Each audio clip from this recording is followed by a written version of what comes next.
del Círculo de Navarra Institución Futuro, creo que ya es el cuarto que organizamos. Como saben ustedes, Institución Futuro es un think tank, un foro de pensamiento, por cierto, muy bien situado en las estadísticas que se hacen a nivel mundial de foros de think tanks, radicado en Navarra, en Pamplona, y el Círculo de Navarra es una asociación que reúne a unos 180 profesionales de navarros afincados en Madrid y que defendemos para Navarra la idea de un gobierno siempre constitucionalista apoyado por fuerzas constitucionalistas. Bueno, hoy tenemos un speaker de excepción, Jon de Zulueta. Me hace mucha ilusión, la verdad, presentar a Jon porque, entre otras cosas, su posición actual es la de presidente del Círculo de Empresarios, al que pertenezco yo desde hace 20 años. El Círculo de Empresarios, también sabéis, Jon, pues me imagino que diré unas palabras, es también un centro de pensamiento, hermanado con Institución Futuro para otras cosas también. Un centro de pensamiento radicado en Madrid que defiende pues, el bien común, no cómo se piensa el bien de los empresarios, sino el bien común, entendiendo que defendiendo el bien común también se defiende el bien de los empresarios. Jon toma la presidencia del Círculo de Navarra, del Círculo de Empresarios hace aproximadamente 2 años, y debo decir que lo hace siendo un challenge, un desafío importante. Un desafío importante porque Jon lo que hace es sustituir a un gran presidente que fue el anterior, Javier Vega de Seoane, y ya sabemos que cuando uno toma una posición y el anterior pues ha dejado el listón muy alto, pues es un desafío que Jon ha pasado con extremada soltura. Y de hecho Jon es una persona muy influyente, es muy difícil no verlo en medios, yo creo que todos los días, lo podemos ver en alguna televisión, en algún medio de comunicación, pasando, digamos, los mensajes del Círculo de Empresarios. Jon, nacido en Cambridge, Massachusetts, Estados Unidos, ha pasado a ser un profesional de éxito, ha trabajado en grandes empresas. Voy a nombrarlas muy rápidamente y veréis pues, que realmente su currículum vitae es extremadamente brillante. Empezó trabajando en Boston Consulting, luego pasó a PepsiCo en Estados Unidos, luego fue ya consejero delegado de PepsiCo en España. También fue consejero delegado de Schweppes, para España, y luego fue vicepresidente de los headquarters de Schweppes, de Cadbury Beverage. Luego fue el consejero delegado de Sanitas y ahora el Círculo de Empresarios, que lo compagina también con otros consejos. Es decir, que Jon, una persona brillante, que está haciendo también una brillante labor al frente del Círculo de Empresarios. Y sin más, Jon, te paso la palabra agradeciéndote mucho que estés aquí con nosotros, porque realmente creo que me han dicho que estamos bien pasados el número de 100, o sea que hay mucha expectación en escucharte. Jon, the floor is yours. Thank you. Bueno, gracias por las palabras, Joaquín. Efectivamente, no es nada fácil ser sucesor de Javier Vega de Seoane en el Círculo, porque Javier hizo un trabajo espléndido durante sus 3 años. Pero me ha tocado a mí ahora y sí, efectivamente, estoy muy activo y gracias a la nueva tecnología, pues puedo estar en más sitios en menos tiempo. Ahora, a raíz de estas videoconferencias, o sea que encantado de estar en Pamplona esta tarde. Y agradezco mucho la invitación del presidente de la Institución Futuro, José María Aracama, y también la directora general, que acabo de hablar con ella, Ana Hierro. Y me alegro que aparte de ti, Joaquín, tenemos como socios comunes, porque claro, Institución Futuro y también Círculo de Navarra están organizando este evento. Y como socios comunes, pues tenemos Miguel Canalejo, viejo amigo, Miguel Iraburo, muy activo en el círculo, Juan Antonio Sagaroy, el abogado, Enrique Centelles y Juan Miguel Sucunza, que está ahora de presidente de la CEN, ¿no? O sea que tenemos bastante en común y como has dicho, estáis vosotros muy bien situados en el ranking de los 150 mejores think tanks del mundo, según el estudio de la Universidad de Pennsylvania, ¿no? El Think Tanks Index Report. A nosotros no nos quieren porque dicen que somos lobby y entonces son puristas y entonces no nos admiten, aunque nosotros preferimos decir que el círculo es un think tank, pero tiene fama también de ser lobby. Entonces, es una copia del Business Roundtable de Washington, que es un lobby potentísimo en Estados Unidos y por eso el profesor Magán, que elabora la lista, pues dice que el círculo no puede estar. Pero enhorabuena a vosotros por estar en tan distinguida lista. Bueno, como has explicado muy bien, lanzamos ideas para crecer es nuestro lema y llevamos 43 años en esto. Nacimos en la transición y la idea es promover el espíritu del empresario, el espíritu empresarial y ayudar a la economía, al bien común del país. O sea,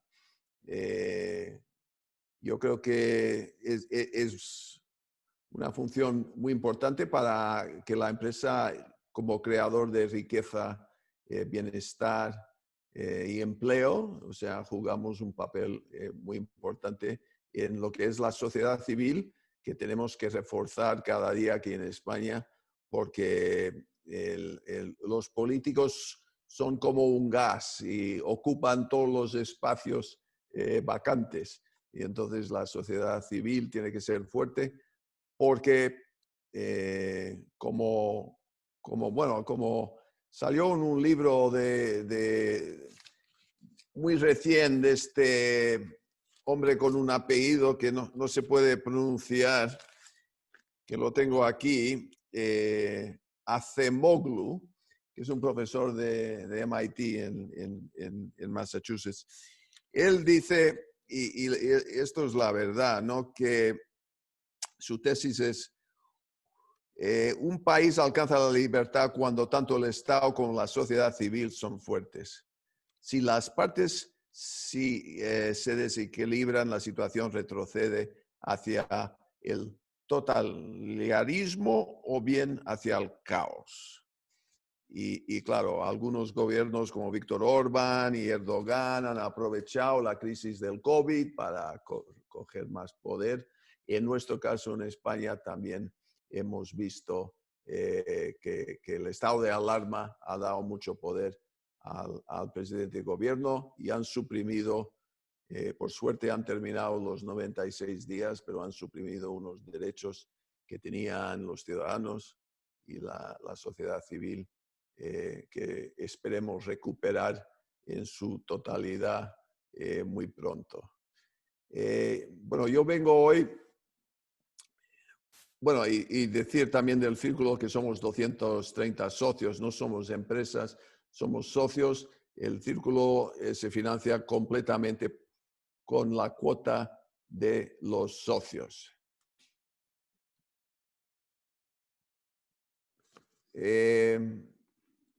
El libro lo presentamos la semana pasada de cómo salvar las democracias liberales y eso es un poco el tema que me gustaría hablar durante unos minutos y luego estoy encantado en recibir preguntas de todos vosotros participantes. Este es un libro que nació hace tiempo. Hace 2 años presentamos una sobre las instituciones. Los países fuertes tienen instituciones fuertes también, ¿no?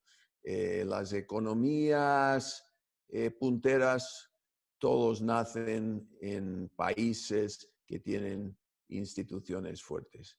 Y una de las carencias en España ha sido hasta ahora una carencia de instituciones fuertes y una sociedad civil fuerte y el equilibrio entre la sociedad civil y el gobierno, ¿no? Y eso es un poco lo que hicimos hace 2 años con instituciones, y Carmen Mateo, que es la socia que preside el grupo de trabajo que hizo y prepara el libro, contactó con Víctor Lapuente, el profesor de la universidad, profesor español, pero está en la Universidad de Gotemburgo, y experto que coordinó el anterior libro. Y este libro también es una obra coordinada por el profesor Víctor Lapuente, ¿no? O sea, la idea es el círculo da instrucciones de más o menos qué tipo de libro quiere, pero Víctor Lapuente es totalmente independiente y coge los profesores que él determina para cada capítulo del libro, y entonces es un libro en su desarrollo distinto, o sea, independiente del círculo, pero recoge las ideas importantes, están alineados con las ideas importantes del círculo. Y entonces, bueno, no, el libro, para los que queréis leerlo, está colgado en el web del círculo, o sea, círculodeempresarios.org, y ahí está todo el libro, si queréis leerlo. Yo nada más voy a resumir unas partes que creo que son muy importantes. Bueno, yo hice el prólogo y menciono Churchill. Siempre me gusta una cita de Churchill, y en este caso él dijo que democracy is the worst form of government except for all the others, ¿no? O sea que la democracia es el peor sistema de gobierno con excepción de todos los demás.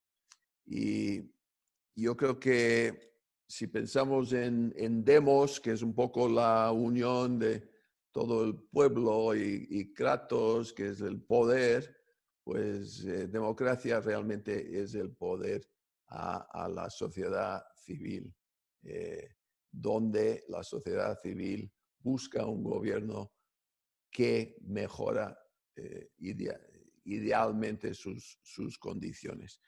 Pero ahora hay ciertas preocupaciones, y el libro estaba más o menos hecho antes del COVID, y entonces después del COVID rehicimos el libro con los distintos profesores que participaron en el libro.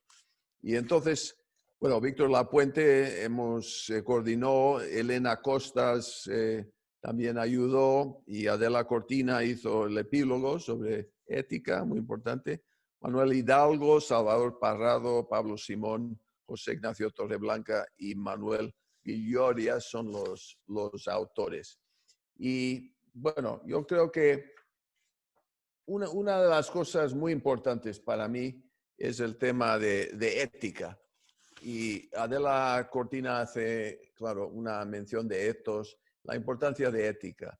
No solamente ética en los negocios y ética en la economía, pero también ética de cada uno en su quehacer diario, ¿no? Eso es muy importante. Y el otro lado de la moneda de ética es la corrupción. Y sorprendentemente, Villoria en su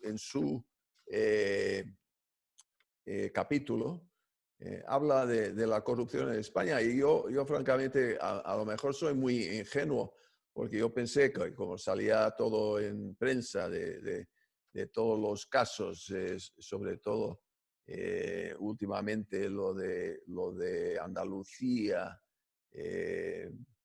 y los casos, obviamente, que han salido también en Madrid y los casos que hemos salido en Cataluña y luego en Valencia, con todos los partidos de todos los bandos más o menos implicados, pues yo pensé que al salir todo el tema de la corrupción a la luz, que estaba desapareciendo. Pero Villoria cita un Eurobarómetro del 2019, o sea que bastante fresco, y dice que 31% de los empresarios encuestados tenían relación con el sector público, y de estos, el 43% reconoce que la corrupción le ha evitado obtener un contrato público y que ha subido del 2017, cuando era 30, a 43%. Y luego es preocupante que un 10% reconoce que han pedido un soborno para obtener un permiso o un servicio, especialmente permisos de construcción y para la apertura de negocios. Y eso ha subido también del 1% en 2017 al 10% en 2019. Entonces, es preocupante porque, claro, aquí si hay corrupción, claro, hay corrupción por parte de políticos, pero luego hay corrupción por parte, obviamente, de empresarios, porque alguien tiene que entregar el maletín al político. Y entonces, eso es algo muy importante para erradicar en nuestra sociedad si realmente queremos una sociedad civil y unos empresarios que podemos defender en todos los foros, ¿no? Otra cosa que me atrajo la atención es el capítulo que escribió Salvador Parrado. Salvador Parrado es un profesor en la UNED, ¿no? La Universidad a Distancia. Y es interesante su capítulo, el capítulo 3, porque habla de la colaboración pública-privada. Y ahí yo, como pasé 18 años en Sanitas y 2 años en USP Hospitales, pues conozco muy bien el terreno de la sanidad y las colaboraciones públicas y privadas que empezaron en Alcira, en Valencia, y luego siguieron en varios hospitales en Madrid.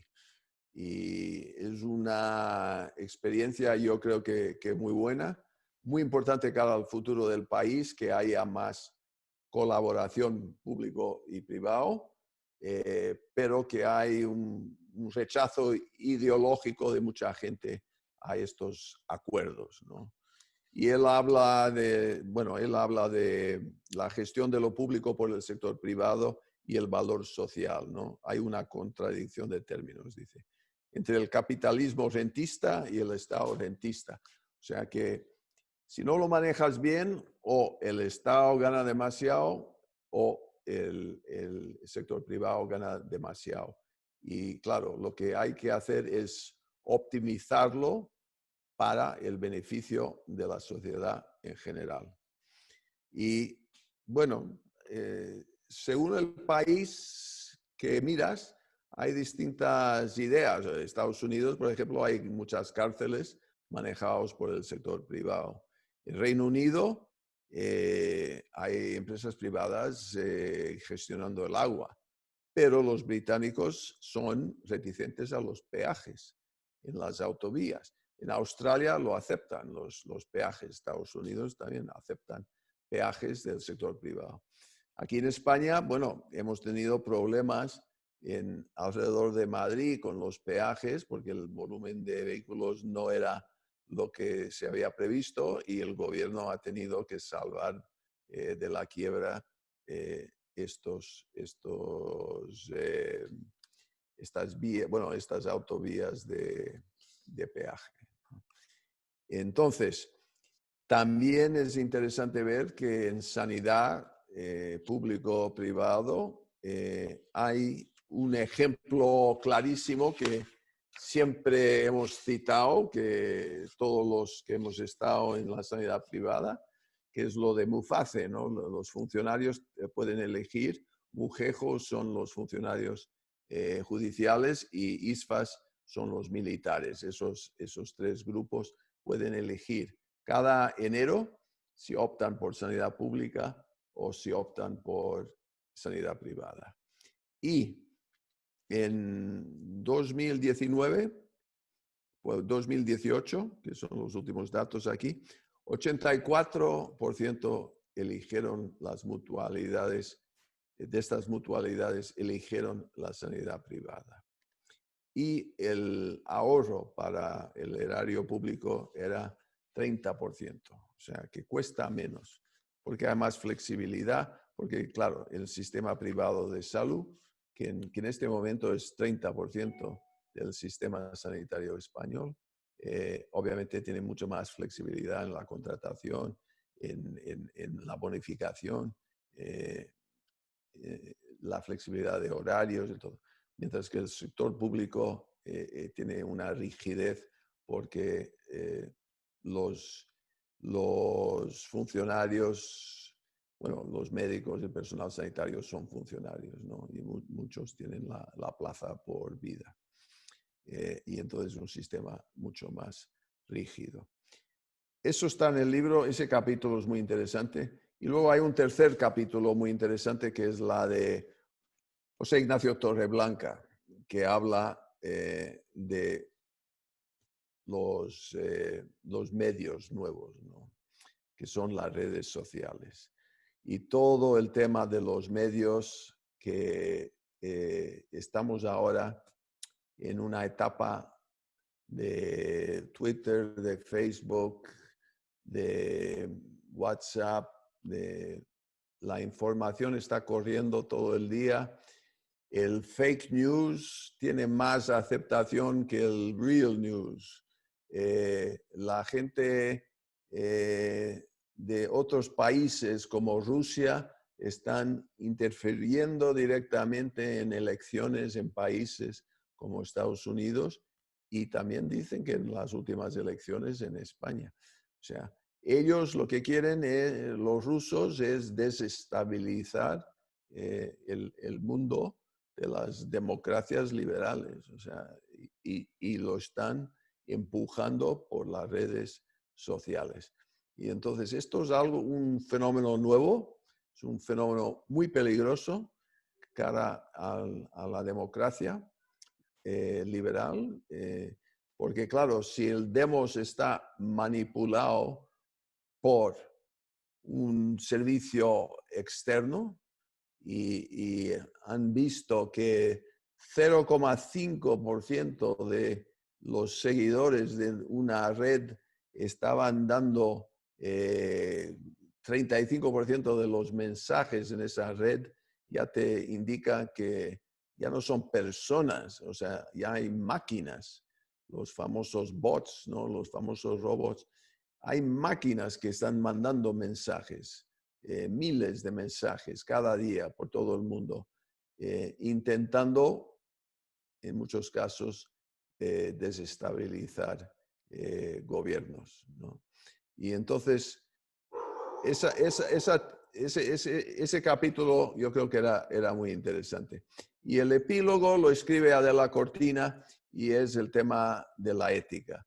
Y realmente yo creo que en todos los niveles de nuestra sociedad actual hay ejemplos de falta de ética y es algo importantísimo si realmente queremos mantener el demos, o sea, toda la población, la unión de la población y el kratos, el ceder el poder en una clase política. Y eso es un poco, en resumen, lo que a mí me gustó de este libro.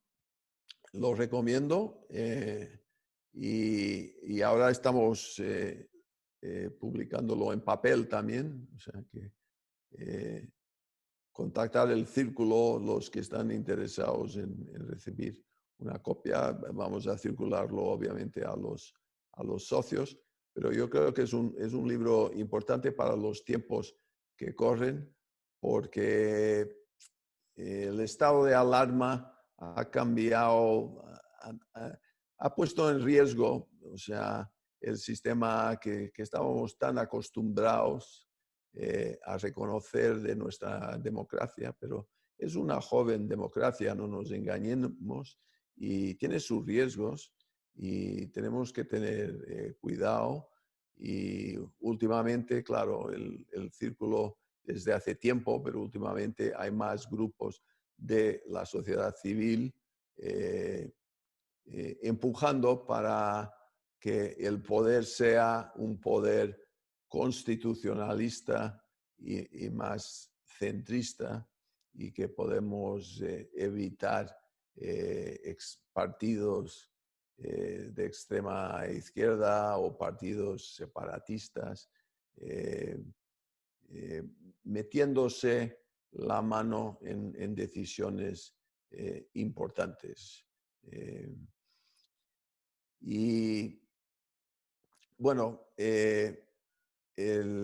hace poco firmamos un apoyo a un grupo que ya me dice Joaquín, son 70 organizaciones de la sociedad civil, que nació con la Fundación Joan Bosca en Barcelona, apoyando justamente lo que estoy diciendo, un gobierno de centro, un país donde no hay un parlamento tan fragmentado, donde la política no es solo criticar otros partidos y tirar piedras sobre el tejado del vecino, pero que podemos unirnos, tener un demos unificado de partidos constitucionalistas gobernando este país en una etapa que va a ser muy difícil, porque si miras las últimas cifras estimadas de la OCDE, de los 35 países de la OCDE, en su escenario pesimista, que es con un segundo brote de coronavirus, España es la economía más castigada, con una caída de PIB de 14,4%, ¿no? Y el Banco Central Europeo pone una caída del 12,6%. O sea, una caída tremenda, no visto en este país desde el año 36. Entonces, en ese entorno donde la economía está por los suelos, donde las empresas muchas tienen que cerrar, donde el paro está subiendo con pasos agigantados y ya era elevado en el 14% y que pueda llegar al 20%, pues una economía con el 20% del paro difícilmente puede funcionar. Y un país con una deuda que ha llegado al 100% del PIB y que puede llegar a 115 o 120% del PIB, porque claro, están gastando mucho y no hay los ingresos de siempre. La recaudación, obviamente, en impuesto de sociedades va a bajar muchísimo y en otros impuestos también. Y entonces, todo eso hace un cóctel de riesgo para el futuro de la democracia liberal. O sea, obviamente España está dentro de la Unión Europea, no hay alto riesgo, pero es preocupante la situación que estamos viviendo y necesitamos realmente salir de esta aprovechando de la crisis. Citando Churchill otra vez, él dijo, don't let a good crisis go to waste, o sea, no desperdicies una buena crisis. Y deberíamos hacer una economía mucho más sólida, una sociedad civil que apoya una transformación de nuestra economía para que realmente podamos competir con los países punteros de Europa en temas como innovación, productividad, creación de nuevas empresas, donde estamos actualmente atrasados. Bueno, muchas gracias. Lo paso la palabra a Joaquín o a Ana. A Ana. Buenas tardes, John. Muchísimas gracias por ese Nada. repaso a este libro tan interesante que, por supuesto, mandaremos el enlace a todos los espectadores que nos están viendo para que puedan tener un acceso más directo a él. Empezamos ya con el turno de preguntas. La primera la lanza Miguel Canalejo, que lo has mencionado antes, gran conocido tuyo, y plantea que para salvar a las democracias liberales habría que empezar, en su opinión, por tomar conciencia de que la democracia liberal en España no está garantizada. Dice que hay demasiados ejemplos a nuestro alrededor de cómo esta crisis está sirviendo para que democracias consolidadas evolucionen hacia sistemas autocráticos. Y la pregunta propiamente es, ¿cuál es tu opinión, John, sobre lo que habría que hacer para que las élites de la sociedad española se comprometan con el bien común y apoyen con tiempo y recursos a instituciones de la sociedad civil, como las que hoy, por ejemplo, estamos participando en este encuentro? Sí, pues precisamente, Miguel, el tema es reforzar la sociedad civil. O sea, que vuelvo a mi cita inicial del hombre con el apellido que no se pronuncia, ¿no? El Acemoglu. Porque realmente hay que tener un equilibrio entre la sociedad civil y el poder del gobierno. Y cuando no hay ese equilibrio, vas a un sistema totalitario, estilo Erdogan en Turquía, o vas al otro lado, caos. Y yo creo que en este momento hay muchos ejemplos de caos en el gobierno, ¿no? Felipe González mismo dijo, parece el camarote de los hermanos Marx, este gobierno, y unos dicen que pasan más tiempo pensando en Caracas que en Bruselas, ¿no? Entonces, necesitamos una fuerza de la sociedad civil para equilibrar el sistema político en España. España durante generaciones ha tenido tristemente un pueblo muy fuerte y unos políticos bastante deficientes, ¿no? Hay muchos historiadores, hay el libro de Paul Preston que salió hace poco sobre el pueblo español y cómo ha sufrido la mala política, ¿no? de casi. Solo hay unas pequeñas etapas excepcionales en la historia de España. Y tenemos que preservar la Constitución y la transición y todos esos valores de hace 43 años y no perderlos, ¿no? Reformar lo que hay que reformar, pero ir adelante. Pero estoy de acuerdo con Miguel. Tenemos que pasar, claro, la gente que puede, tiene que pasar más tiempo y dar más apoyo a instituciones como Institución Futuro, como Círculo de Empresarios. O sea, eso está muy claro. La siguiente pregunta, John, se refiere al manifiesto que has comentado, que ha firmado el Círculo de Empresarios junto con Institución Futuro, el Círculo de Navarra, en el que se le pide al Gobierno de España que busque acuerdos de Estado con los demás partidos defensores de la Constitución. La pregunta es, ¿podrías comentar qué impacto ha tenido dicho manifiesto en los partidos políticos? Bueno, yo creo que hemos tenido un doble impacto. Esto salió con mucha fuerza y también salió con mucha fuerza la reunión extraordinaria de la COE con 130 empresarios. Coincidieron las dos cosas y entonces yo creo que cada uno fortaleció el otro, porque claro, si todos los empresarios importantes del país están diciendo una cosa, si luego 70 asociaciones de la sociedad civil están diciendo una cosa, el gobierno tiene que escucharlo, ¿no?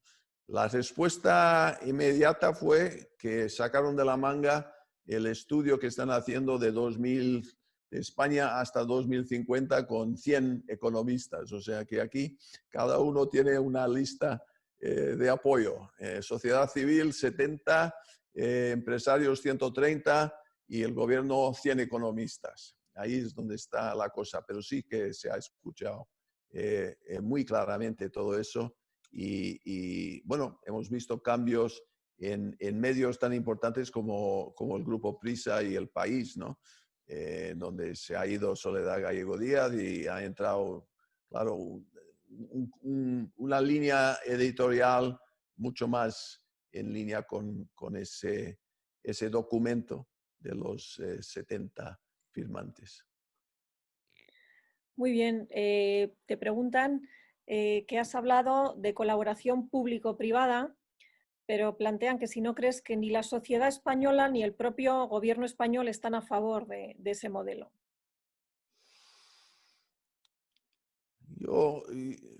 Eso depende de...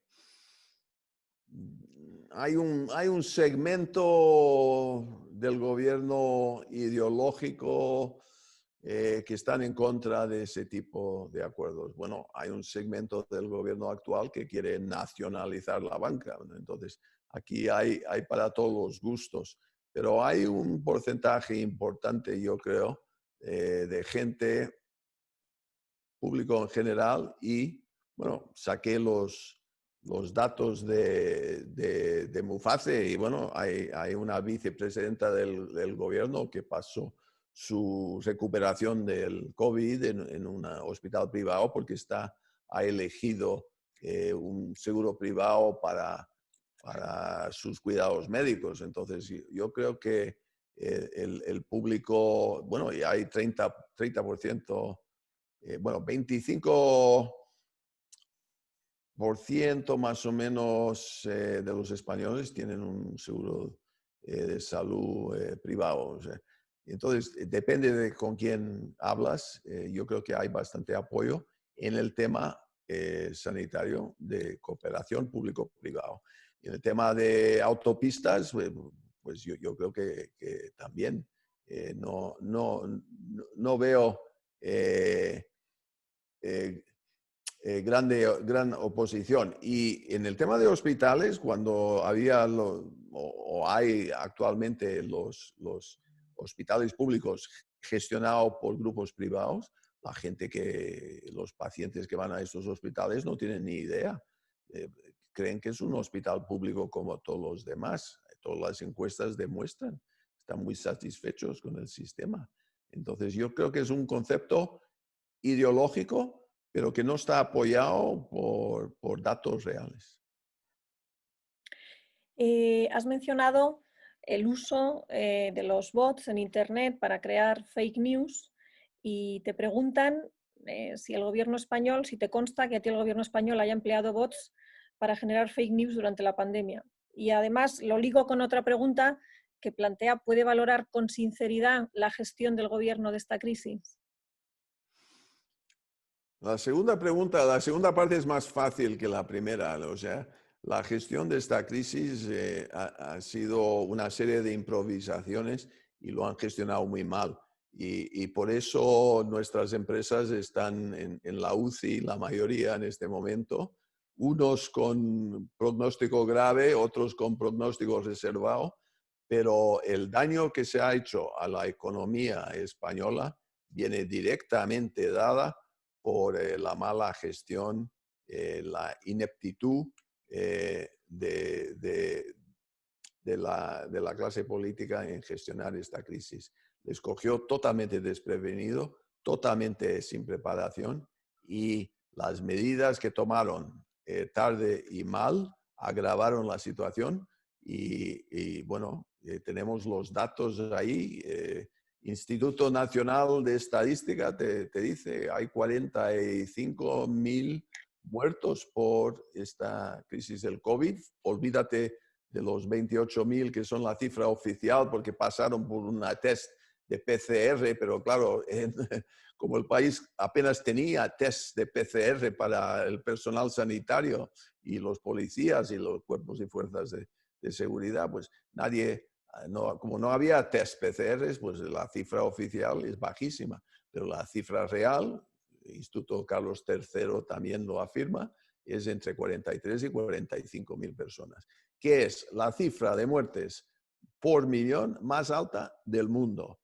Y el contagio de personal sanitario de 20% es también la cifra más alta de todo el mundo, porque la cifra del 20% se compara con 8% en Italia y 3% en Estados Unidos. O sea, gestionado muy mal.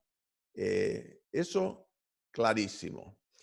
Y ahora, la segunda parte de la pregunta, que era un poco más complicado, porque yo tiemblo pensar que el gobierno está usando bots para fabricar noticias buenas en las redes sociales. Eso sí, sería el colmo si despertamos algún día y alguien nos dice que estaban ellos en un sótano en la Moncloa enchufando máquinas para mandar noticias buenas de lo bien que estaba haciendo el gobierno su trabajo en cuanto a la pandemia o en cuanto a cualquier otro asunto.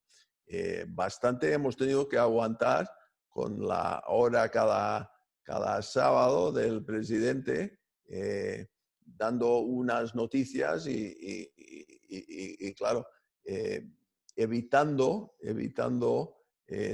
todos los charcos donde había pisado el gobierno, incluyendo la compra masiva de test defectuosas, todo el tema de muertes con cifras que se manipulaban, que se han manipulado 4 veces las cifras oficiales y con declaraciones que luego bueno, se han visto que eran falsas, todo esto de que habíamos hecho más test que no sé qué, no sé cuántos, cuando todavía hay gente, personal sanitario, que me dicen que no han recibido un test. Todavía, hoy en día, no han tenido acceso al test de PCR y esto es personal sanitario en hospitales. O sea que no ha hecho un buen trabajo y por eso nos va a costar tanto las empresas reflotar y reconstruir esa economía que tenemos tan dañada por los 3 meses de COVID. Muy bien, también tenemos varias preguntas de cariz económico. La primera, ¿qué sectores habría que apuntalar para que España se recuperara en el corto y en el medio plazo? Nosotros en el Círculo pensamos en el corto plazo hay 3. Bueno, turismo sin ninguna duda y debería haber empezado antes, ¿no? Turismo abren las puertas ahora, esta semana, cuando realmente los grandes tour operadores, TUI en Alemania y todos esos, ellos hacen sus reservas en mayo. Entonces ya hemos perdido el turismo extranjero, hemos perdido casi todo. Pero hay que fomentar más turismo nacional y los italianos están haciéndolo muy bien con unos bonos hasta 500 euros. Claro, familias que no ganan más de 36.000 euros, hay un límite ahí, pero te recibes un bono para hacer turismo nacional. Hemos dicho también en el Círculo bajar el IVA al 4% para el turismo. También el sector automoción. España es número 2 en fabricación de autos en Europa, después de Alemania. Ese sector necesita ayuda y básicamente la ayuda es que los españoles tienen que empezar a ir al concesionario y comprar coches, porque en abril compraron 3.500 coches, que era el 3% de lo que habían comprado en abril del 19. En mayo un poquito más, pero el gobierno ha creado unos incentivos entre 500 y 5.000 euros para ayudar un plan Renove, pero los concesionarios están haciendo unas bajadas en precios mucho más importantes que esa ayuda al mismo tiempo. Entonces, es el momento de comprar autos y nosotros decimos, para que la gente realmente se interese en comprar un vehículo nuevo, porque el parque en España es promedio de edad 11 años, es muy antiguo y muy contaminante, porque los nuevos coches contaminan mucho menos. Incluso el diésel nuevo, incluso el gasolina, ¿no? Ni entrando en híbrido, ni entrando en eléctrico, ¿no? Y entonces decimos, quitar el impuesto de matriculación y reducir al 4% el IVA. Entonces, eso para estimular automoción.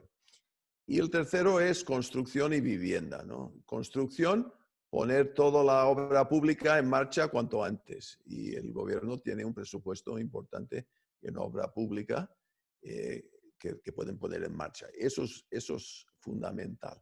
Y luego para vivienda, pues también reducir el IVA a 4%, ayudas hipotecarias, aquí entran los bancos, promocionar más la vivienda en alquiler. España todavía muy bajo en alquiler comparado con compra. Falta más seguridad para los dueños de los apartamentos y los pisos. Y este viernes vamos a presentar un informe del Círculo justamente sobre acceso a la vivienda. Pero necesitamos más viviendas en alquiler, necesitamos más ayuda en la promoción de vivienda y también en obra pública.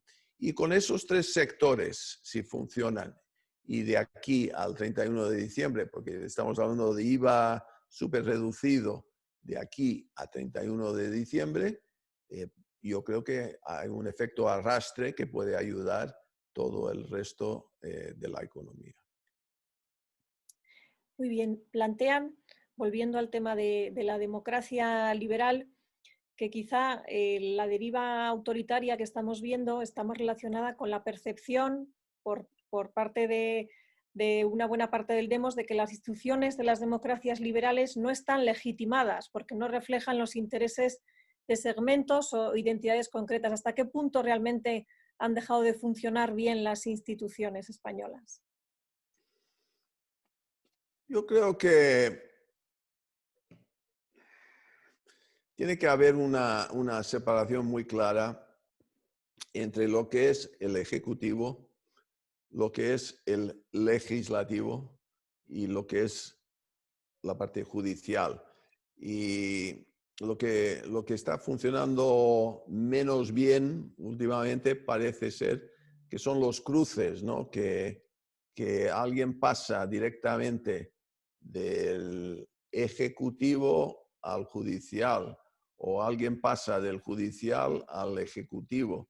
Y luego las líneas se empiezan a borrar entre la división y las parcelas que tienen que tener esas tres áreas en una democracia que funciona bien.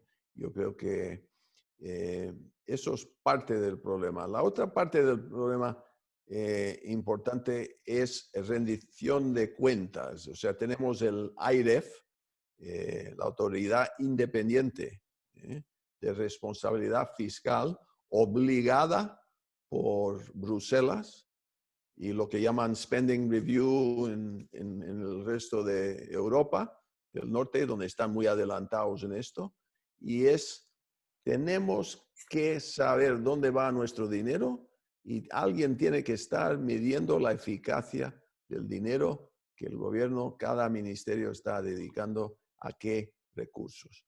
Estos recursos a qué programas y valorar el valor de cada programa. Y estoy convencido que gastando menos se puede conseguir bastante más, pero hay que siempre mirar el resultado de cada gasto. Aquí entran en los ministerios y tienen muy poca idea, saben lo que gastan, pero la eficacia del gasto, hay muy poca gente midiéndolo. Por eso es tan importante instituciones como el IREF y luego instituciones que hacen estudios como el Banco de España. Muy bien, te preguntan también qué implicaría un rebrote. Bueno, primero, si crees que va a haber un rebrote del virus y segundo, qué implicaría un rebrote en términos económicos y empresariales. ¿España se podría recuperar? Bueno, España tarde o temprano va a recuperar, pero va a tardar más si hay un rebrote. Lo que lo que publicó la OCDE hace a pocos días, donde España, lo que mencioné, era el peor. En el escenario pesimista, que es con rebrote, es donde hay la caída de 14,4, ¿no? Y España es el peor de los 35 países de la OCDE. Si no hay rebrote, pone menos 12. O sea, estamos mal en ambos casos, pero si hay un rebrote, vamos a estar peor y vamos a tardar más en salir de este hoyo. Eso está claro. Ahora, las posibilidades de un rebrote, lo que me dicen los expertos virólogos, es 50-50. O sea, no está claro. Yo creo que la única cosa que yo tengo bastante claro es que estamos más preparados esta vez. Entonces, si viene algo en otoño, octubre, noviembre, por lo menos esta vez tenemos los equipos de protección individual para el personal sanitario. Esta vez, por lo menos, tenemos algunos fármacos que parece ser que dan resultados que ayudan, ¿no? Oxford sacó el otro día de un corticoide. Y entonces tenemos más experiencia con el virus, tenemos más material sanitario de protección. Yo creo que un rebrote no sería igual que el inicial que nos cogió de sorpresa. Muy bien. Alfonso Merri del Val plantea que ayer se refería en la COE a la libertad de apertura de los comercios para recuperar lo que se pueda de ese tercio del año con las persianas bajadas por el coronavirus. Insiste en que el arrastre del comercio para la industria nacional es importante para devolver la vida a las ciudades y te pregunta qué piensas, si crees que el gobierno se da cuenta de que gran parte del IVA se cobra por el comercio.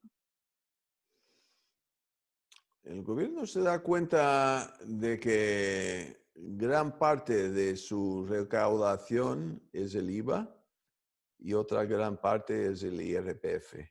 Y todo lo demás, bueno, obviamente también el impuesto en gasolina les da unos ingresos importantes. Pero es básicamente el IVA es fundamental.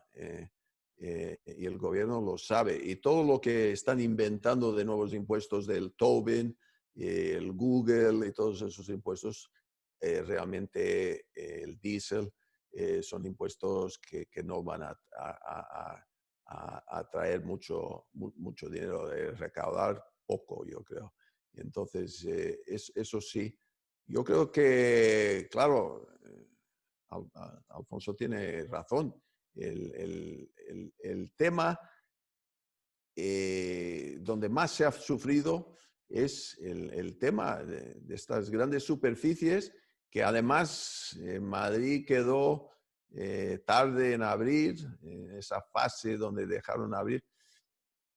Era un sinsentido de que podía abrir la pequeña tienda, pero no podía abrir la grande superficie, cuando debería ser justamente al revés. Había más seguridad en la gran superficie que en la pequeña tienda.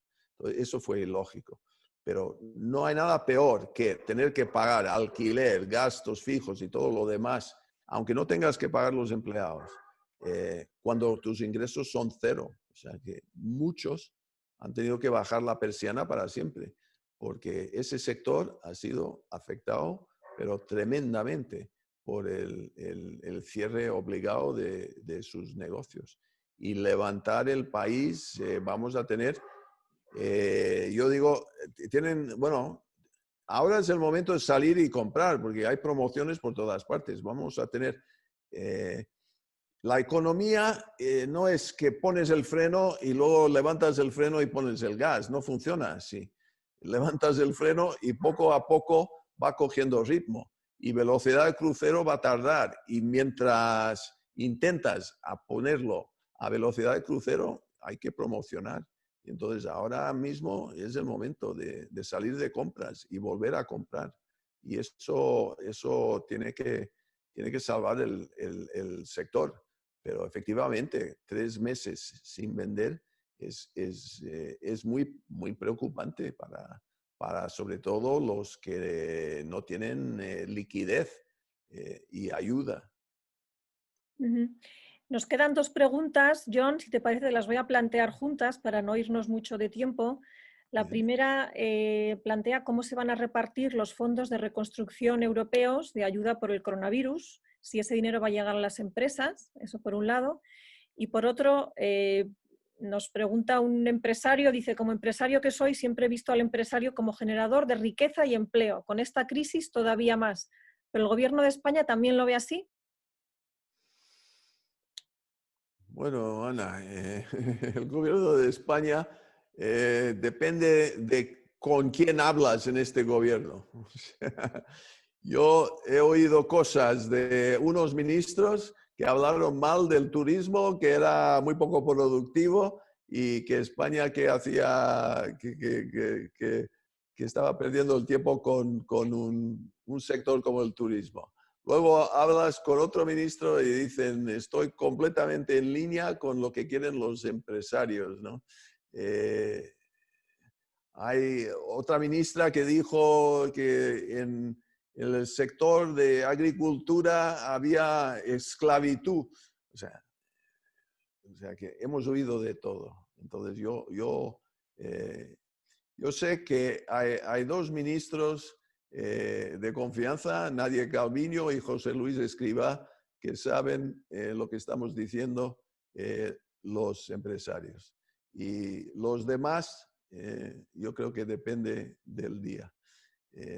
Tengo menos confianza. Pero claro, esto no es un gobierno muy unido, entonces no hay una línea tampoco muy clara de dónde va. Dan bandazos. Es preocupante un gobierno que no tiene una hoja de ruta clara y un plan claro, ¿no? Eso. Y entonces, claro, a la segunda pregunta es que necesitamos un gobierno con una hoja de ruta clara que está consciente de que 85% del empleo de este país está creado por la empresa privada. Y 133.000 empresas ya han quebrado, han desaparecido para siempre. Y tenemos que crear empleo, y es lo más urgente. Trabajo para todo el mundo, porque esto del ingreso vital mínimo y todo eso, eso está muy bien para evitar pobreza, pero lo que quiere la gente no es recibir un dinero del Estado, lo que quiere la gente es un empleo. Y un empleo lo crea el sector privado, casi todo el empleo. Y necesitamos nuevas empresas, necesitamos jóvenes emprendedores que están dispuestos a lanzar nuevas empresas, porque claro, creas empleo si vas de 50 a 100 empleados, pero también creas más empleos si vas de 0 a 100 empleados. O sea, necesitamos muchas pequeñas empresas nuevas y sobre todo más tecnológicas y sobre todo más sostenibles, más verdes, todo eso. España con las horas de sol que tenemos aquí debería ser una potencia en el tema solar. Y hay más paneles solares en Alemania que en España. O sea, hay cosas que no se entienden. Pero tenemos que estar preparados para un futuro. Tenemos que educar a la gente más en el valor del empresario para toda la sociedad, para toda la riqueza del país. Muy bien, pues son las 6 de la tarde ya. Muchas gracias, John, por tu tiempo y por tus estupendas ideas. Antes de ceder la palabra a Joaquín para que cierre este seminario, comentar a todos los espectadores que nuestro próximo webinar será el martes que viene. Contaremos con Alfonso Vegara, que es arquitecto, sociólogo y economista. Será, como digo, el martes 30 a las 5 de la tarde y Alfonso nos hablará de territorios inteligentes, es decir, del valor estratégico de las ciudades y de las oportunidades que pueden tener a futuro. Lo dicho, muchas gracias, John. Joaquín, cuando quieras. Gracias a vosotros. Muchas gracias, John, por esta magnífica presentación. Primero resumen del libro, ¿verdad? De un tema tan apasionante, ¿no? Que desde que Fukuyama nos dijo que acababa caído el muro de Berlín, era el fin de la historia, ¿no? En el sentido de que ya no había un competidor, ¿no? Si ya era el capitalismo, desaparecía el comunismo, entonces se suponía que el capitalismo que tendía hacia la democracia liberal, pues era lo que iba a existir para siempre. Y resulta que en nuestra generación, que nos hemos creído eso, pues vemos lo que ha sucedido, las amenazas sobre la democracia liberal que ha resumido también. Luego han venido las preguntas y respuestas y yo creo que se ha quedado muy satisfecho alguien que ha hecho una pregunta y ha dicho que no conoce a John y que ha dicho, ¿puede usted contestar sinceramente sí, no sé qué, no sé cuántos? Y desde luego John, lo que está claro, que sinceramente ha contestado y que se ha despachado.